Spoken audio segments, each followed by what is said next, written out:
Hey guys, how are you today? Hopefully you're having a wonderful week like always, because today I am continuing with my David Bowie discography journey, and we have made it to his 9th studio album from 1975 called Young Americans. I'm very much excited to check out this album just like any other David Bowie album, but this one more so because of the musical style.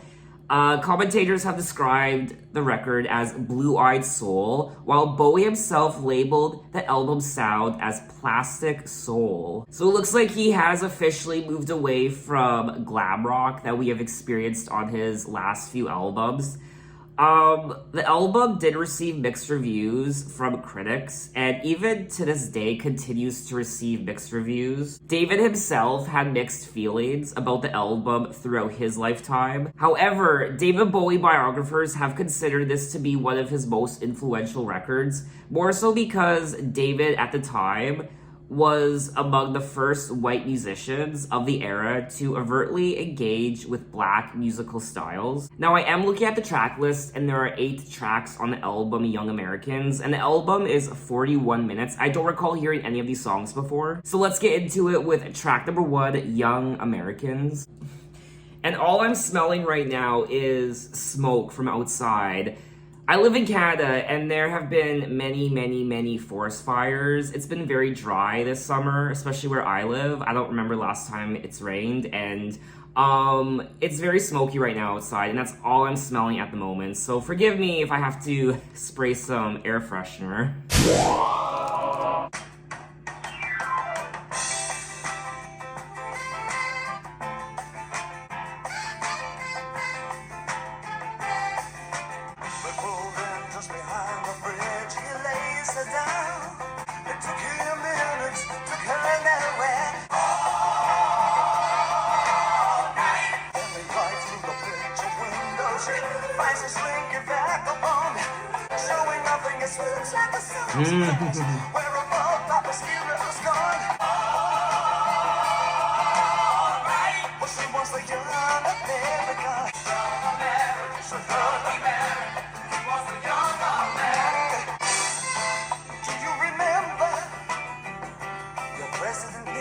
Not really.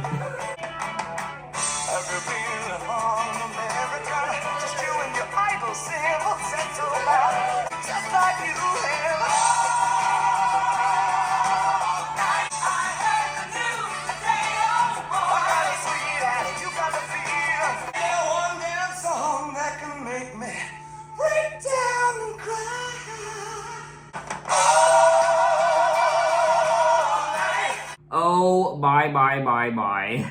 I love this track, honest to God. It never ceases to amaze me how much David surprises me with each and every album he puts out. I mean, this is his 9th album, and he is still pulling out surprises. I was definitely vibing with this song, and I essentially loved everything about it. His vocals, I think my favorite part of the entire song was his vocals. But let's not forget about the production, because that was another amazing highlight. The saxophone, all the instruments, and the backing vocals, the choir. Oh, they pulled in just behind the fridge. He lays her down. He frowns. Gee, my life's a funny thing. Am I still too young? He kissed her then and there. She took his ring, took his babies. It took him minutes. Took her nowhere. Heaven knows she'd have taken anything, but she wants the young American. She wants the young American all the way from Washington. Her breadwinner begs off the bathroom floor. We live for just these 20 years. Do we have to die for the 50 more? Huh. And then he goes on to say, do you remember your President Nixon? Do you remember the bills you have to pay? Or even yesterday? Have you been un-American? Just you and your idol sing falsetto. So there definitely is a lot happening in this song. It looks like there's some social commentary happening. It sounds like the song is about people who are trying to get by financially, and there are people who are struggling and just trying to make money, trying to make it in America, perhaps. Now, apparently, David himself said The song wasn't a criticism of America, but a critique of unattainable expectations. This is definitely one of those songs where I could spend the entirety of the video just analyzing the song and the lyrics. David's song is about someone who has not made the grade that is collectively articulated as the American dream. That, in a nutshell, is the point of the song. American bombards people with flashy expectations, Ford Mustangs, Barbie dolls, daddy's heroes, sports Hollywood, material successes. But the disconcerting reality is that few people ever attain this tantalizing vision of success because it's unrealistic. And when their adult lives turn out to be about divorce, alimony, and general failure, they are just confused. The song is an intelligent critique of our shallow culture and the hollow expectations it encourages in places of anything that could actually provide meaning. Religion, literature, learning, family, etc. I find this song so fascinating lyrically, and I thought his vocals were amazing on this track. And like I said already, the production, the instruments, I loved everything about this track. Definitely one of my favorite David Bowie songs so far on this David Bowie discography journey. Now, Young Americans was selected as the lead single from the album. And in the year 2010, the song ranked at number 486 on Rolling Stone magazine's list of the 500 greatest songs of all time. And 100% this song definitely deserves to be included on that list. So let's move on to track number 2, Win.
And that was track number 2, Win. I am absolutely in love with this album so far, and we're only 2 tracks in. Win is another great song, and this track is definitely a winner, and I just loved the mood of the song. I like how it made me feel. I just closed my eyes and let the music take me over, and it was absolutely gorgeous. And once again, one of my favorite parts of this song are the backing vocals, which were absolutely sublime. Me, I hope that I'm crazy. I feel you driving and you're only the wheel. Slow down, let someone love you. Ooh, I've never touched you since I started to feel. If there's nothing to hide me, then you've never seen me hanging naked and wired. Since I'm not supposed to grin, all you've got to do is win. Life lies dumb on its heroes. I don't really know what he's singing about in this track. I do think perhaps it's maybe about a relationship or a love interest. I'm not 100%, but I do believe all of these songs are about America to an extent, young Americans perhaps. When talking about the album in 1976, David said, "I thought I'd better make a hit album to cement myself in the States, so I went and did it." Win was a get up off your backside sort of song, really. A mild, precautionary sort of morality song. It was written about an impression left on me by people who don't work very hard or do anything much or don't think very hard. You know, it's easy. All you gotta do is win. The song was inspired by American soul music, and I thoroughly enjoyed this track. I loved it. I'm actually looking at an image right now of David's original handwritten lyrics for the song Win. And David actually wrote at the bottom of the page, December 1974, for A. And some people have presumed that the A stands for Ava Cherry. I don't know who Ava Cherry is. Ava Cherry is an American singer and model. She collaborated with David Bowie between 1972 and 1975. Oh. The two met in New York City when she was a nightclub waitress and Bowie was touring for The Rise and Fall of Ziggy Stardust. Absolutely fascinating, to me anyway. He even scribbled a lightning bolt on the page as well. But let's move on to track number 3, Fascination, which is me right now.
And that was track number 3, Fascination. Oh my god. I didn't really know what to expect going into this album. I just knew it was a different direction for David and his music. It was more R&B and soul, but I wasn't expecting to love this album as much as I am. Who gave this album a negative review? Are they deaf? I mean, we are only 3 tracks into the album, so we still have 5 more songs to listen to, but so far, 3 for 3 in my opinion. And once again, I'm in love with the backing, the vocals, the instruments. I mean, I don't need to tell you. I'm just repeating what I've said already in the other 2 tracks. I loved everything about this track. And his vocals on this album are just, they're doing it for me. Oh, David. Got to use her every time I feel Fascination. I just can't stand still. I've got to use her every time I think of what you pulled me through, dear. Fascination moves, sweeping near me. Still I take ya. Live in the fever, raging inside of me. So, I don't know, I guess he's just singing about being horny and wanting to have sex with this woman. Better sex is fun. That I'm a little crazy. I just think this song is about being hot and horny and wanting to fuck. Can a heartbeat live in the fever raging inside of me? Someone said that this is the sexiest David Bowie song, perhaps, ever. Which I wouldn't disagree with that. It really is sexy. I mean, he sounds very ravenous in this song at times, and it's like he just wants to pounce on you and just do dirty, naughty things to you. So let's move on to track number 4, Right?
And that was track number 4, right? And my reaction spoke for itself.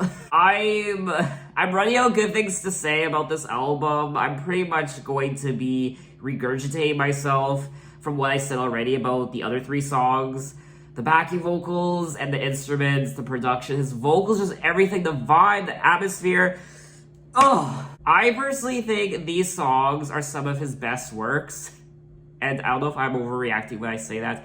I think I said that in some of my other David Bowie videos. I don't know if I'm overreacting when I said something was really good. I don't know. I don't care. I love this album. Track number 4, Right, is definitely one of the catchiest songs on the album so far. Take it all the right way. Never no turning back. Flying, just a sweet place. Coming inside and safe. Never been known to fail. Never been known to fail. Wishing that sometimes doing it right. Till one time it gets you when you're down. I think what did it for me was the repetition in the song. It was just constant, and it did something to me, just like the rest of this album. What I also like about this album is there's something sophisticated about it compared to a lot of his other albums thus far. It's just so polished, it's so clean, and it's so on point, and it's so mature, and I think it's great. Now, when talking about the song in 1975, Bowie called the song a mantra. People forget what the sound of man's instinct is. It's a drone, a mantra. And people say, why are so many things popular just to drone on and on? But that's the point, really. It reaches a particular vibration, not necessarily a musical level. Now, someone said that the song could be about anal sex, drugs, who knows? What? Where? How? Let me see. Okay. Who knew? Never no turning back. I mean, that's kind of the mentality most people have when they do anal sex. Once you start, there really is no turning back. Some people have also called this song sexually arousing. Blazing hot. I mean, there's something quite seductive about this album. And it's definitely seducing me. Okay, Okay, let's move on to track number 5. Somebody Up There Likes Me. Okay.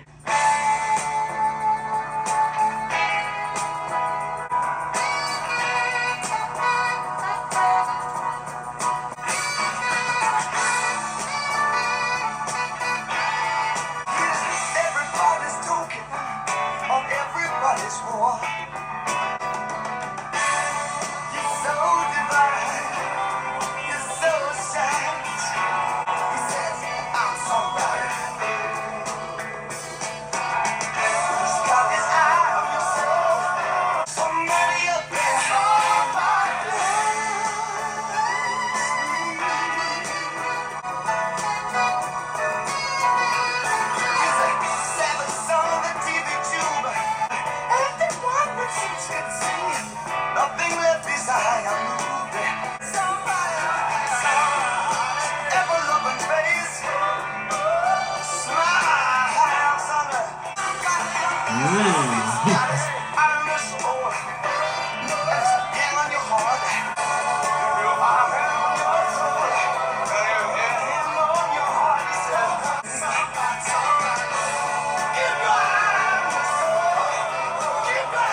And that was track number 5, Somebody Up There Likes Me. Take me to church, Mr. Bowie, because once again, you are possessing my soul and my body and my mind. And his vocals, don't even get me started on his vocals. I mean, just seeing where he started with his first album in 1967, he has come such a long way. It's like watching my son growing up through the years, and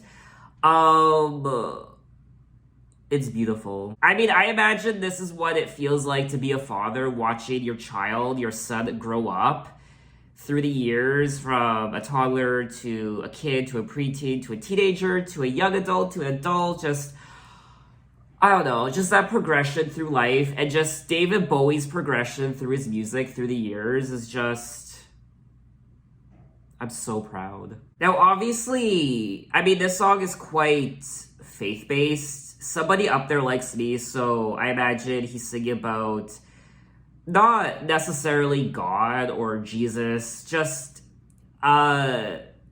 he is singing about he's so divine, his soul shines. Also blessing all the papers, thanking one and all. He's everybody's token on everybody's wall, blessing all the papers, thanking one and all, hugging all the babies, kissing all the ladies, knowing all that you think about from writing on the wall. He could also be singing about a preacher of sorts or some sort of priest. He's the savage son of the TV tube. Planets wrote the day was due. All the wisest men around predicted that a man was found who looked a lot like you and me. It does say here that the song was adapted from I Am Divine, a December 1973 outtake recorded by the Astronauts, Bowie's backing singers, for the 1984 show. The song focused on the cult of celebrity and its encroachment into the world of politics. When talking about the song, David said, "Somebody up there like me is a watch out mate. Hitler's on his way back. It's your rock and roll sociological bit." So maybe the song has nothing to do with what I thought it was about. Someone also said that the song is about the thought that there's going to be a leader that will deceive. The song is a great commentary about dictators. Okay, well, I was way off the mark. I did say initially that I thought the song had something to do with God or Jesus or preachers and priests, but in a way, these dictators, these leaders, are being treated as though they are divine, like God himself, by doing all these good deeds, but perhaps it's just a facade and they're lying. A lot of people put celebrities and public figures on pedestals as though they're divine or holier than thou, or as though they're God reincarnate, but in actuality, they could be really shitty people and just deceiving you and just laughing all the way to the bank. This is another song that's quite fascinating and another song that I definitely want to read more into. So let's move on to track number 6, Across the Universe. Words are flowing out like endless rain into a paper cup. Oohs of sorrow, waves of joy are drifting through my open mind. Nothing's gonna change my world. Nothing's gonna change my world. Just a broken light. They tumble blindly as they make their way across the universe. Nothing's gonna change my world. Sounds of laughter, shades of light are ringing through my open ears. It shines around me like a million suns. It calls me on and on. Nothing's gonna change my world. Nothing, nothing, nothing, nothing's gonna change my world. Nothing's gonna change it. Nothing's gonna change it. And that was track number 6, Across the Universe. And this is another good song on the album. It's not one of my favorites. I couldn't really get into it as much as all the other songs I've listened to, but I still enjoyed it. His vocals in particular, I mean, his vocals were just spectacular. Words are flowing out like endless rain into a paper cup. They slither widely as they slip away across the universe, Pools of sorrow, waves of joy are drifting through my open mind, possessing and caressing me. Nothing's gonna change my world.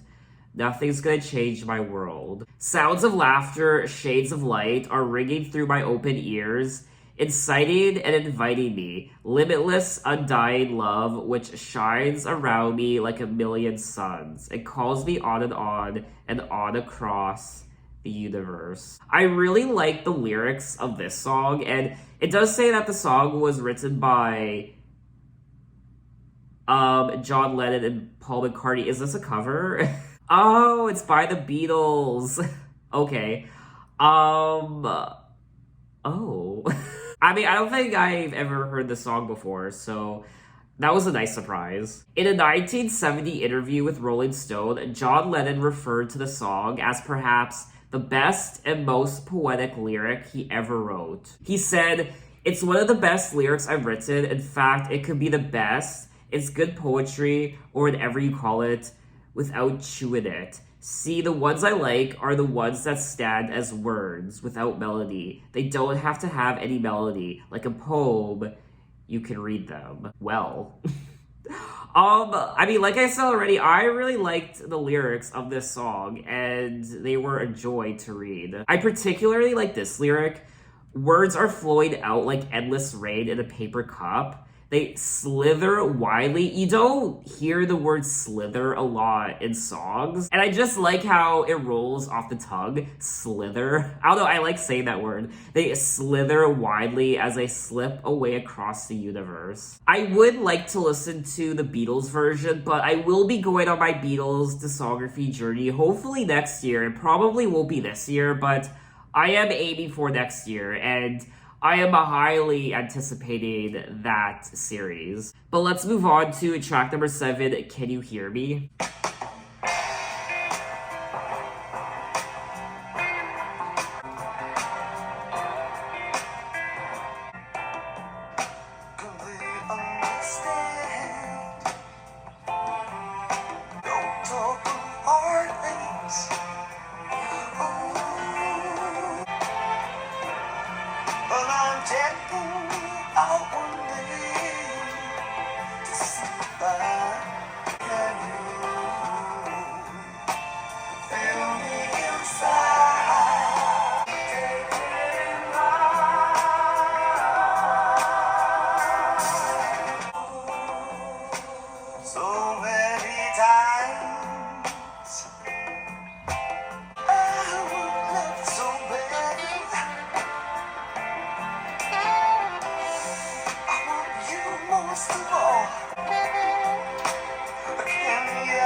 And that was track number 7, Can You Hear Me? Another good song on the album. I loved the backing, the melodies, and of course the production, all the instruments, and his vocals, of course. This isn't one of my favorite tracks on the album, but I still like it enough that I would definitely listen to it again. I personally think this is one of the prettiest songs on the album. It's very beautiful to listen to. Once we were lovers, can they understand? Closer than others, I was your man. Don't talk of heartaches. I remember them all. When I'm checking you out one day to see if I'm faking it all. Can you hear me? Can you feel me inside? Show your love. Take it in right. Take it in right to your love life. Take it in right, take it in right. Right to your love life. So is this song about making love, sex? Take it in right. Take in his love. Whether that be literally, physically, as in sex. Take it in, take it all the way. Take it in all the way. Okay, wow. Or his love. Take my love. Yeah. This song definitely fits in with the rest of the album, and Bowie himself called it a real love song, written with someone in mind, but he did not identify them. So maybe this song isn't supposed to be as literal as I made it out to be, as in just about sex. I mean, yes, it could still be about sex, but I think it's more so a love song than a sex song. The arrangement and small cathedral voices in the song obscure the pathetic man at the heart of the song. I also love what he does with his vocals on this album. I don't know what to call it. It's like falsetto, but it's like what Prince does with his voice. The now, someone here did interpret the song as no matter how many people he sleeps with and all the cities he goes to, there's still one that he wants to take in right most of all. And it looks like David Bowie and Cher sang the song as a duet back in 1975. I would love to hear that. So we have come to the end of the album at track number 8, Fame.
And that was track number 8, Fame.